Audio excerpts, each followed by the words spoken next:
Axis securities के CEO नवीन कुलकर्णी जुड़े हैं, उनसे बात करते हैं। नवीन जी, गुड आफ्टरनून। बहुत वॉलेटिलिटी है मार्केट में आज, जिस तरीके से दोनों तरफ के मूव्स रहे, रिगार्डलेस ऑफ दैट, अब इस समय आपका मार्केट को लेकर ओपिनियन क्या है? अब तक हमारा मार्केट को लेके ओपिनियन काफी स्ट्रेट फॉरवर्ड है। सो जो लेवल पे आज के डेट में मार्केट है, और जहाँ तक लास्ट 2 क्वार्टर में जो चैलेंजेस रहे हैं, वो मेरे अकॉर्डिंग पूरी तरह से फैक्टर इन हो चुके हैं मार्केट के लेवल्स में। सो यहाँ से आगे जाके मुझे इम्प्रूवमेंट होता हुआ दिखाई दे रहा है। Q3 और Q4 बेटर दिख रहे हैं, एंड सब्सिक्वेंटली Q1 ऑनवर्ड्स मुझे लगता है कि ट्रैक्शन और बिल्ड होगा। तो ये मुझे लगता है कि लॉजिकली गुड लेवल्स है to accumulate, and most likely मुझे लगता है कि फरवरी मार्च ऑनवर्ड्स मार्केट में वापस अच्छा मोमेंटम मिलेगा। ये जो मोमेंटम फेब्रुवरी। टूटा है अक्टूबर से, वो मुझे लग रहा है कि अभी थोड़ा कंसोलिडेशन फेज है and good time to build. February onwards momentum will be strong. Okay, February March में क्या आपने कहा वापस ऑल टाइम हाई लगेगा, और क्या लीड करेगा उसको, बैंक्स या कोई और सेक्टर? जहाँ तक बैंक्स का सवाल है, वैल्यूएशंस काफी रीजनेबल है बैंकिंग सेक्टर में। Challenges of course credit cost के रहे हैं रिसेंट क्वार्टर्स में, और बड़े बैंकों में ऑफ कोर्स ग्रोथ के चैलेंजेस रहे हैं। अभी जैसे लिक्विडिटी मेजर्स इंप्रूव हो रहे हैं, एंड आगे जाके क्रेडिट कॉस्ट के चैलेंजेस थोड़े कम होते हुए दिखाई देंगे।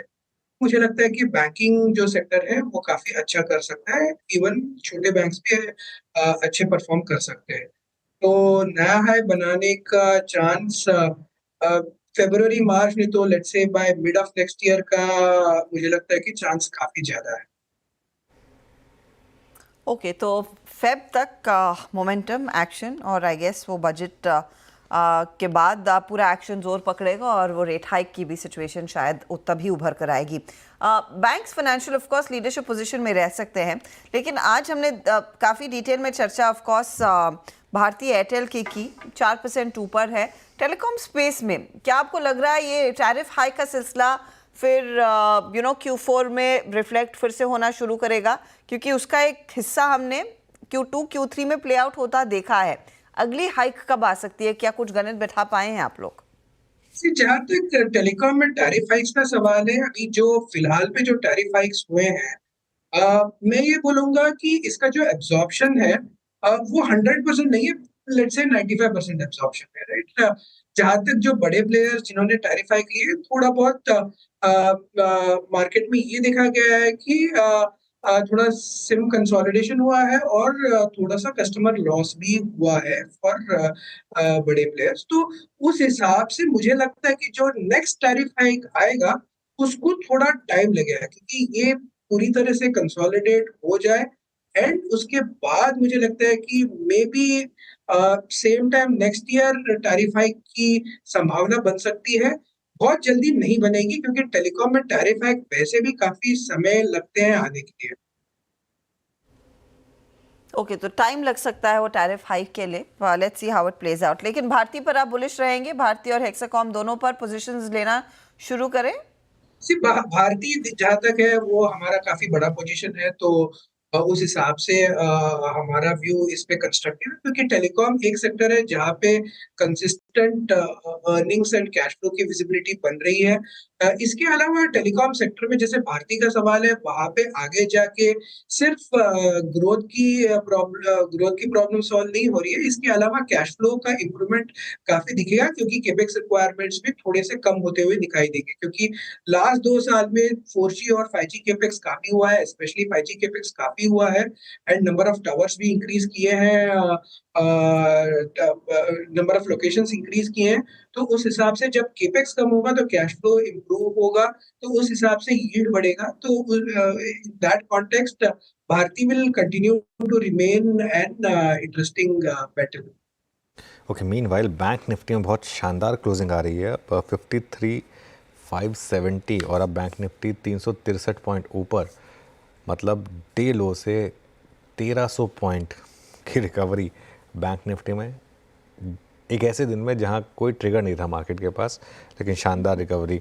अच्छा, अर्निंग्स की बात हो रही है नवीन जी, एक सेक्टर जिसने पिछले क्वार्टर में बड़ी डिसअपॉइंटमेंट दिखाई थी, काफ़ी एक्सीडेंट्स भी हुए थे, वो था FMCG, और इस क्वार्टर में ऑलरेडी गोदरेज ने तो हाथ खड़े कर दिए हैं। तो अब क्या किया जाए इस सेक्टर में? क्या लोअर लेवल पर बाइंग की जाए या अभी कुछ टाइम के लिए छोड़ दिया जाए, अभी और डी रेटिंग बाकी है इन स्टॉक्स की? जहाँ तक FMCG सेक्टर का सवाल है, जहाँ तक एक तरफ से देखा जाए तो यहाँ पे स्ट्रेस है ग्रोथ का, तो वो थोड़े और समय तक रहेगा। लेकिन जहाँ तक अगर हम ब्रॉडली मैक्रो स्टडी करें तो और गवर्नमेंट की योजनाओं को स्टडी करें, तो जो लगता है कि उस हिसाब से कंजम्पशन का ग्रोथ आना काफी लॉजिकल लगता है। कब आएगा एग्जैक्टली वो बताना मुश्किल है, लेकिन ये जो 2024 का जो ओवरऑल बेस है वो काफी रीजनेबल हो गया है। 2025 में इसके ऊपर ग्रोथ दिखना चालू हो जाएगा। इसके अलावा जो स्कीम्स है उसका भी बेनिफिट आना चालू होगा। तो मुझे कंजम्पशन जो थीम है वो 2025 के लिए काफी अच्छा दिखता है। उस हिसाब से ये सेक्टर में पोजीशन बना के रखना चाहिए, क्योंकि वैल्यूएशन अभी थोड़े से रीजनेबल है। इसके अलावा जो सेक्टर में जो स्टॉक्स है वो बहुत हाई क्वालिटी है, और जनरली ये सेक्टर को कोई कैपिटल इन्फ्यूजन का रिक्वायरमेंट नहीं होता है, और ये ग्रोथ कंसिस्टेंट बेसिस पे देता रहता है। तो उस हिसाब से मल्टीपल ट्रिगर्स है आगे जाते हुए, तो स्ट्रैटेजिकली ये सेक्टर में निवेश करना मेरे को लगता है कि लाभदायक होगा। तो डिप्स पर शायद मौका आप ढूंढ सकते हैं। अच्छा, एक एक्सट्रीम एंड्स मार्केट ने आपको दिखाए हैं। आज का लो आपको याद होगा, अगर नहीं तो दोबारा मैं बता दूं, 24,180 तक हम फिसले थे निफ्टी पर, और इस समय डे हाई पर, और ऐसा लग रहा है कि हम शायद 24,800 को भी दस्तक दे सकते हैं, सिर्फ 20 पॉइंट दूर है। तो 230 अंकों का इजाफा इधर, और यही स्थिति निफ्टी बैंक में बनती दिखाई दे रही है। 52,264 के लो से अब हम 53,605 के लो पर आ गए हैं। तो एकदम ये जो आप कहते हैं ना हॉकी स्टिक कर्व, वो आज के चार्ट में साफ तौर से दिखाई दे रही है। It's quite a mad session. Reliance industries की भागीदारी बढ़ती हुई दिखाई दी है, वो एक पॉजिटिव है। अब RIL आपकी स्क्रीन पर रखते हैं, क्योंकि वो बात करते करते करीब 1% ऊपर आ चुका है। तो यहाँ पर एक अच्छा खासा रुझान तेजी का बना। पिछले 10-15 मिनटों की बात हो रही है ये। साथ ही Titan, Apollo hospital, Tata motors और ऑफकोर्स बैंकों का दबदबा तो है ही। नवीन जी, ये Reliance industries with due disclosure जो हम चैनल आप देख रहे हैं, हमारे दर्शक देख रहे हैं, इसका ये नेटवर्क 18 का हिस्सा और स्वामित्व प्रबंधन रिलायंस इंडस्ट्रीज के हाथ में है। RIL के लिए अगला बड़ा ट्रिगर क्या रहेगा? क्या वो O2C बिजनेस में बेहतर रिकवरी, जो थोड़ा सा वीक था पिछले क्वार्टर में, वो रहेगी? वैल्यू अनलॉकिंग रहेगी जियो और रिटेल के जरिए, या फिर आपको लग रहा है ये टैरिफ हाइक जब भी आती है टेलीकॉम में वो रहेगी? और आप अपने आप को कैसे पोजीशन कर रहे हैं रिलायंस में at this point in time? जहाँ तक रिलायंस इंडस्ट्रीज का सवाल है, हमारा कोई सिग्निफिकेंट पोजीशन रिलायंस इंडस्ट्रीज में नहीं है। लेकिन हालांकि ये जो लेवल्स है रिलायंस इंडस्ट्रीज में वो थोड़े से अट्रैक्टिव हो गए हैं। इसमें अगर हम देखेंगे तो आगे जाके 2-3 ट्रिगर्स आ सकते हैं, क्योंकि जो O2C बिजनेस है वो मुझे लग रहा है कि उसका अभी लग रहा है कि प्रोबेबली बहुत ज्यादा यहाँ से खराब होता नहीं दिखाई देगा, एंड आगे जाके FY26 should definitely be a better year. लेकिन ओवरऑल अगर वैल्यूएशन की हम बात करें तो इसमें हम ब्रॉडली 3 सेगमेंट में इसको हम ब्रेक करेंगे, O2C सेगमेंट, रिटेल और जियो। तो जहाँ तक जियो का सवाल है, जियो बहुत बढ़िया बिजनेस है, और वहाँ पे अभी भी मुझे लगता है कि जो करंट प्राइस है वो फेयर वैल्यू पूरी तरह से रिफ्लेक्ट नहीं कर रहा है। तो वहाँ पे काफी संभावना है फर्दर अपसाइड का जियो के वैल्यूएशन को अगर हम पूरा कंसोलिडेट करें। रिटेल बिजनेस है वहाँ पे थोड़ा सा मतलब स्लगिशनेस रहा है। अगर ये जो लोअर बेस है इसके ऊपर अगले साल इंप्रूवमेंट आता है तो वो री-रेट हो सकता है, क्योंकि वो सबसे बड़ा कंपोनेंट है रिलायंस के वैल्यूएशन। दूसरी बिजनेस ऑफ कोर्स वो वहाँ पे प्लांट एंड मशीनरी काफी बड़ा है, तो उस हिसाब से मतलब वैल्यूएशन बहुत ज्यादा घटता नहीं है उसका, लेकिन आगे जाके वो भी इम्प्रूव हो सकता है। लेकिन मुझे जो लगता है कि कंजम्पशन ग्रोथ अगर इम्प्रूव होगा और बिजनेस अच्छा करेगा तो वो सबसे बड़ा ट्रिगर हो सकता है। एंड इसके अलावा जो वैल्यू अनलॉकिंग की बात कर रहे हैं, अगर वैल्यू अनलॉकिंग प्ले आउट होता है स्प्लिटिंग इनटू 3 एटलीस्ट टिकट्स, तो उस हिसाब से मुझे लगता है कि काफी ज्यादा वैल्यू क्रिएट हो सकता है, specially with Jio and retail. एक आखिरी सवाल मेरी तरफ से, लार्ज कैप IT में अब कैसी पोजीशनिंग रहेगी आपकी?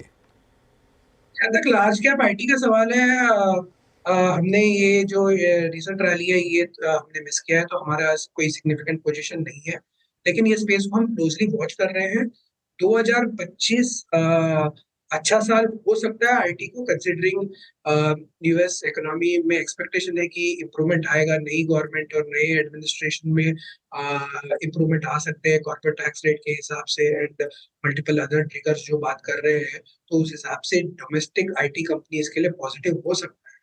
तो ब्रॉडली लग रहा है कि आईटी सेक्टर के लिए 2025 अच्छा हो सकता है, लेकिन टू सम एक्सटेंट चैलेंज ये है कि वैल्यूएशंस काफी ज्यादा रिफ्लेक्ट कर रहे हैं, तो पॉजिटिव सरप्राइज आने की आशंका थोड़ी सी कम है, लेकिन आईटी सेक्टर मुझे लगता है कि मार्केट रिटर्न्स तो डिलीवर करेगा। शुक्रिया नवीन हमारे लिए समय निकालने के लिए, and have a good weekend. Thank you. Weekend तो अच्छा निकलेगा अनुज।